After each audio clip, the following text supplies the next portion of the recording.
All right, so let's talk about PCOS and periods. Let's talk about my PCOS journey. So, when I was about 15 years old, I was actually 14 going on 15, my cycle stopped.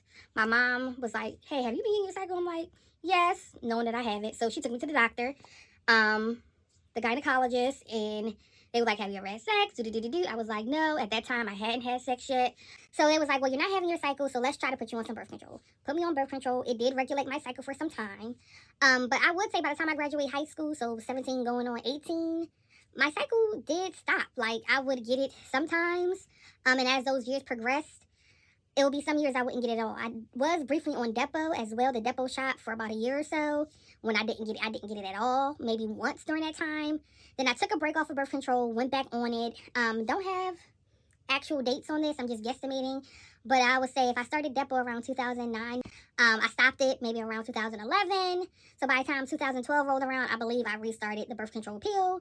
And the same thing, my period would come sometimes. In most cases, it wouldn't. Maybe I would get it 3 months out of the year. That was a good year.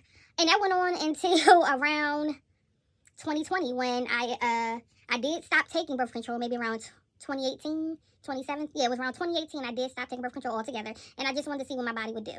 It didn't do much. I still had the same experiences over those 2 years from 2018 to 2020. Never really got my cycle, maybe once or twice a year. Went to the doctor. So I saw a black nurse practitioner, and she was like, "It sounds like you may have PCOS. Let's do some more diving."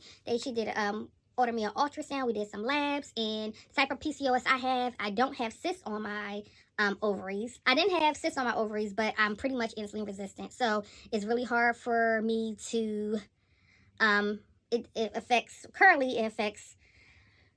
my stress levels. I have anxiety and depression.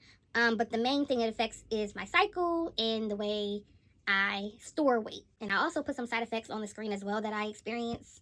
But it's really hard for me to lose weight, which also affects and goes hand in hand with the diabetes, and probably why diabetes I've been teetering on this level. Because to be truthful, I've always ate pretty decent, but over the past few years, it's gotten really worse because of some unforeseen circumstances in my life, and just that's how I dealt with the stress, was eating.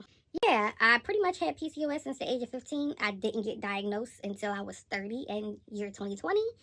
And now I'll be taking Mounjaro to help aid with my diabetes, which in turn will also aid in my PCOS. So I'll be sharing this journey with you all, so stay tuned for more updates on what's going on my Mounjaro journey and trying to combat my diabetes, PCOS, and weight loss.